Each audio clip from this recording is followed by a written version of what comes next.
Hi welcome back to my channel. ഇന്ന് ഞാൻ പുട്ടായിട്ടാണ് വന്നിട്ടുള്ളത്. അപ്പോൾ നിങ്ങൾ കേൾക്കുന്നത് പുട്ടോ? ഒരു വെറൈറ്റി പുട്ട്. അതെങ്ങനെയാണെന്ന് വെച്ച് കഴിഞ്ഞാൽ ഉണ്ടാക്കുന്ന വിധം ക്യാരറ്റ് കുറച്ചധികം എടുത്തോട്ടോ, നല്ല ടേസ്റ്റാണ്. നല്ല കുനുകുന എന്നറിയണം, അരിയല്ല, വെയിറ്റ് ചെയ്തെടുത്താൽ മതി. ക്യാപ്സിക്കം ചെറുതായി അരിഞ്ഞത്, സവോള ചെറുതായി അരിഞ്ഞത്, തക്കാളി ചെറുതായി അരിഞ്ഞത്. ഇതിന് കണക്കില്ല, കാരണം എത്രയോ ഇടുന്നു അത്രയും ടേസ്റ്റാണ്. നമ്മുടെ ടേസ്റ്റിനനുസരിച്ചാണ് ഇതിൻ്റെ കണക്ക്. അപ്പം മനസ്സിലായാലും എത്രയോ ഇടുന്നു അതാണ് നമ്മുടെ ടേസ്റ്റ്. അപ്പോൾ സബ്സ്ക്രൈബ് ചെയ്യാൻ മറക്കരുത് കേട്ടോ. പിന്നെ ആവശ്യത്തിന് ഉപ്പ്. ഓൾറെഡി നമ്മൾ പുട്ടുംപൊടിയിൽ ഉപ്പിടണം, അതുകൊണ്ട് ഉപ്പ് ആവശ്യത്തിന് മാത്രം. എൻ്റെ ഇടയിൽ മല്ലിച്ചപ്പ് ഇടുന്ന കാര്യം ഞാൻ പറയാൻ മറന്നു. മല്ലിച്ചപ്പ് ചെറുതായി ഇടുന്നത്. ഇത് ചിക്കൻ വേവിച്ചിട്ട് ചെറിയ കഷ്ണങ്ങളൊക്കെ അതുപോലെ ആക്കിയതാണ് കേട്ടോ. അതും നിങ്ങളുടെ ഇഷ്ടം. വേവിച്ച വെള്ളം വേണമെങ്കിൽ നിങ്ങൾക്ക് പുട്ട് കുഴയ്ക്കാൻ വേണ്ടി എടുക്കാം.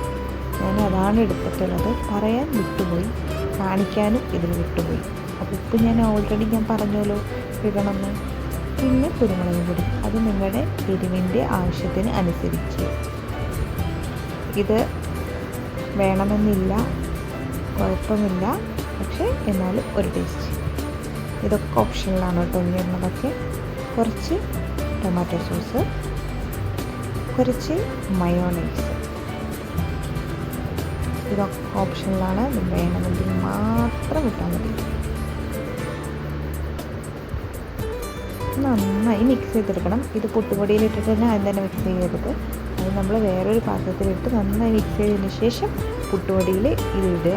എന്നിട്ട് ആവശ്യത്തിനുള്ള വെള്ളം ഒഴിച്ച് പുട്ടുപൊടി റെഡിയാക്കുകയാണ് വേണ്ടത് കേട്ടോ. ഇതാദ്യം കൊണ്ടുപോയി പുട്ടുപൊടിയിൽ ഇട്ട് കഴിഞ്ഞാൽ മയോണൈസ് ഒരു ഭാഗത്ത് നിൽക്കും, ടൊമാറ്റോ സോസ് ഒരു ഭാഗത്ത് നിൽക്കും. അതുകൊണ്ടാണ് സെപ്പറേറ്റ് ചെയ്യാൻ പറയുന്നത്. എല്ലായിടത്തും എല്ലാതും വരണം. പുട്ടുപൊടിയിൽ ഇട്ട് കൊടുക്കാം. റെഡിമെയ്ഡ് പുട്ടുപൊടിയാണ്. എന്നിട്ട് നന്നായി മിക്സ് ചെയ്ത് കൊടുക്കുക. കൈകൊണ്ട് മിക്സ് ചെയ്യണമെങ്കിൽ കൈകൊണ്ട് മിക്സ് ചെയ്യാം. വീഡിയോ എടുക്കല്ലേ എന്ന് വിചാരിച്ച് ഞാൻ കയ്യിലുണ്ട്. ഇത് കഴിഞ്ഞാൽ ഞാൻ കൈകൊണ്ട് മിക്സ് ചെയ്യുന്നുണ്ട്. വീഡിയോയിൽ ഞാൻ കാണിക്കുന്നില്ല അത്. ഇനി നമുക്ക് പുട്ടും കുറ്റി എടുക്കുക, തേങ്ങ ഇടുക, പുട്ടിൻ്റെ പൊടി ഇടുക. സെയിം പ്രോസസ്സ് നമ്മൾ സാധാ പുട്ടുണ്ടാക്കുന്നത്. ഇനി വ്യത്യാസമൊന്നുമില്ല. നമ്മളെങ്ങനെയാണോ വീട്ടിൽ പുട്ടുണ്ടാക്കാറ് അതേപോലെ തന്നെയാണ് നമ്മളിവിടെ പുട്ടുണ്ടാക്കുന്നത്. ഇതിൽ എല്ലാ ടേസ്റ്റും ഉണ്ട്.